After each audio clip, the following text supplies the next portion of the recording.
Why there is a retirement crisis. Now, that might seem odd to say for me, why there is a retirement crisis, from an article in the LA Times that says, worried about the retirement savings crisis? Don't be.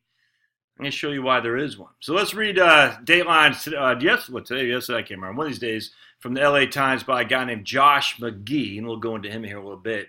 But it's kind of interesting because he says there is no retirement crisis. Let's read this. It's in vogue to catastrophize about the state of be catastrophic. I don't know how to say. I'm from Maine, man. I'm from Maine, so we can't pronounce these big words. To be catastrophic about the state of retirement savings in the U.S. Pundits and academics alike often cite average 401k balances from surveys as evidence that the United States is facing a looming retirement crisis. Some even go further and claim the 401k system is itself is a sinister cause of the calamity. Oh, who says that? Let's see where that link shows us. I'm curious, because that's give me a hard time. All right, we'll come back to that later. Why can't I just click the link at the bottom here? No. All right, let's keep going. The reasoning usually goes something like this. Back in the good old days, workers were covered by defined benefit programs, pensions, which offer workers lifetime payments in retirement based on how long they work for their employer and their salary when they leave. All right? And then in 1978, Congress created 401k accounts in which workers accumulate retirement savings and personal accounts based on annual contributions and investment earnings. We're all familiar with how this works. The good old days, of course, of the pension were never here. I mean, we know, I've already done studies on this, videos on this that showed you the vast majority of private sector workers did not have pensions. Not say bad. A majority at the highest peak in the 60s, 50% of private sector employees had access to a pension, just access. That did not mean they had one. And to have a pension meant you had to work at that firm for a number of years, like 10, 15, 20, 25, 30, something like that. So you were tied to that company. That's not freedom. So I don't get why the left in particular say, we need more pension plans. That's not freedom. That's putting you tied to a freaking company. Screw that. So anyway, we never had where everyone had a pension. Just never had it. Since then, workers or employers have moved away from traditional pensions in favor of 401ks, decimating worker retirement safety. That's according to the naysayers. It's a compelling story, but it's mostly wrong. Yes, employers have shifted from defined benefit plans to offering defined contribution plans, 401ks, TSPs, 403bs. But the notion that that shift is causing a retirement crisis is hogwash. Given the ubiquitous claims of a retirement crisis, we should expect to see big changes over time in retirement plan coverage, participation, and savings. So not only should we expect to see big changes, or declines in particularly, in retirement plan coverage, because remember, now we're just covered by DC plans, not DB. DC is defined contribution, 401k plans, TSP, 403bs and whatnot. Participation and savings, we should expect to see big changes in the three. To qualify as a crisis, the situation today should be dramatically different than in decades past, but that's not what the numbers show. Retirement plan participation and savings rates have been relatively stable for the last 40 years, and that's essentially since the Congress passed the 401k plan. All right, so in 1979, nearly 40% of private sector workers participated in a defined benefit plan, and fewer participated than 20% participated in a defined contribution. Again, the majority of private sector workers did not have a defined benefit plan. They did not. 40% of private sector workers participated in one. And again, that meant they had to stay at that company, crappy old job with some freaking fiend as a boss, some lady who's getting harassed. She had to stay at that company to get the freaking pensions. No. That's not freedom, man. Let's see. According to the EBRI, that's according to the Employee Benefit Research Institute, that same year, 45% of private sector workers have participated in at least one employer-provided retirement plan. More than 30 years later, participation by plan type has shifted significantly. As of 2011, nearly 15% were enrolled in a pension plan and more than 40% in a 401k type plan. But the overall participation rates are the same at 45%. So in 1979, 45% of employees, workers participated in a retirement plan. In 2011, it's the same.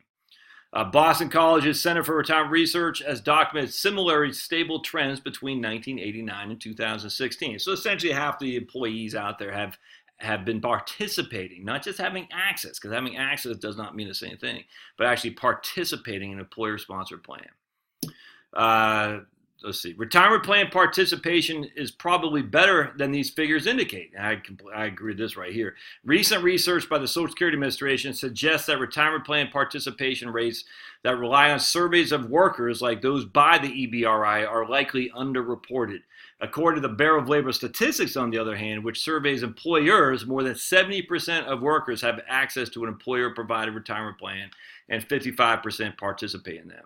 Research also suggests that Social Security will provide an adequate and close to adequate retirements for those who don't participate and have very low retirement savings. I wonder who ever said that before. I wonder if anyone's going to write a book on how you can retire from Social Security. I'm almost done, man. I'm working on the last chapter now. Just interesting, too, because when you're looking at 401ks, well, not a lot of smaller shops don't have 401ks, but they'll have simple IRAs and SEP IRAs and things of that nature.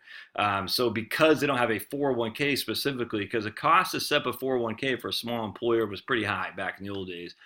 You can do an independent K now with Fidelity now, but you can't have employees.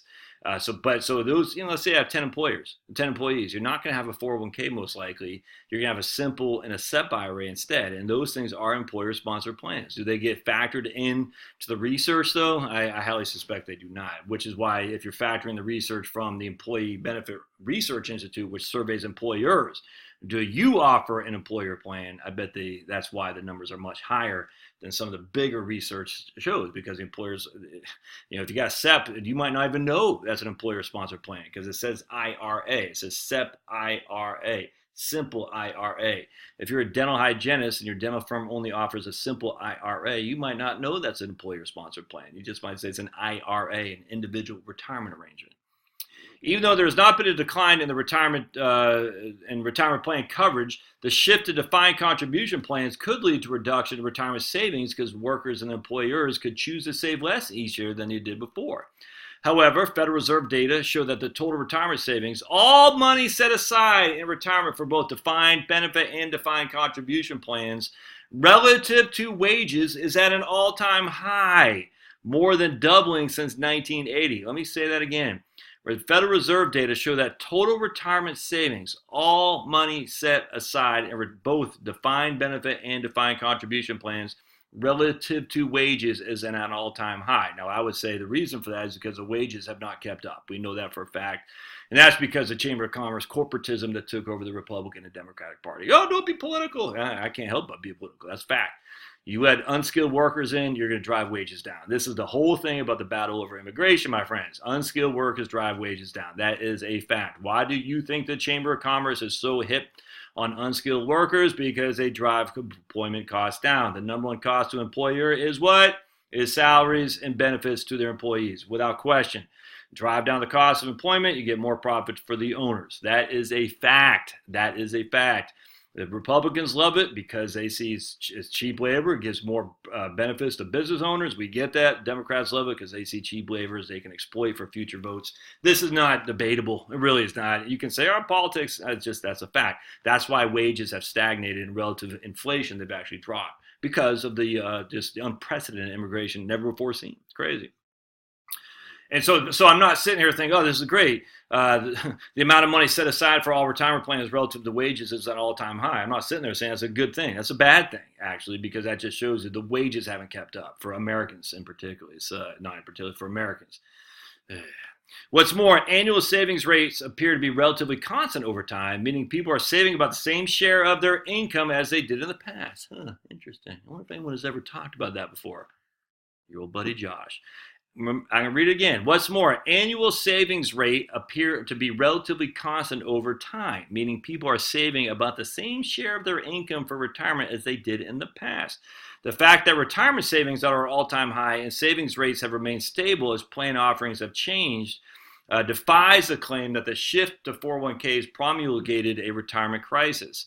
It's true that public opinion research shows that more Americans are worried about having enough money to live comfortably to retirement, up from just over 30% in 2002 to 45% today, but the increase may be due to a heightened awareness of retirement issues more than anything else. In a Gallup poll last year, nearly 80% of retirees reported having enough to live comfortably. And federal government data show that retiree households' incomes has risen significantly. Retiree household incomes has risen significantly over the last 30 years. I don't believe that at all. I mean, in terms of, I believe what he's saying. So we've had a 50% increase in the amount of people worried about retirement.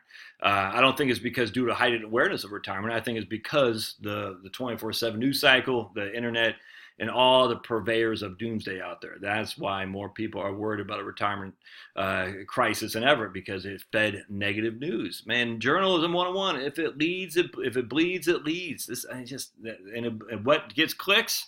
How you can't retire unless you follow this. These 7 steps will ensure your retirement, because if you don't, you'll be a freaking pauper and your daughter's going to have to change your diaper. You don't want that, do you, Dad? So you better watch this and sign up to this website, and you will see how you can avoid having your daughter change your diaper. The fact that 8 in 10 retirees report being financially okay and retirement incomes actually rising should be a clear indication we are nowhere near a retirement crisis. Many aspects of our retirement plan system do need to improve, chief among the large underfunding of Social Security and state and local pensions.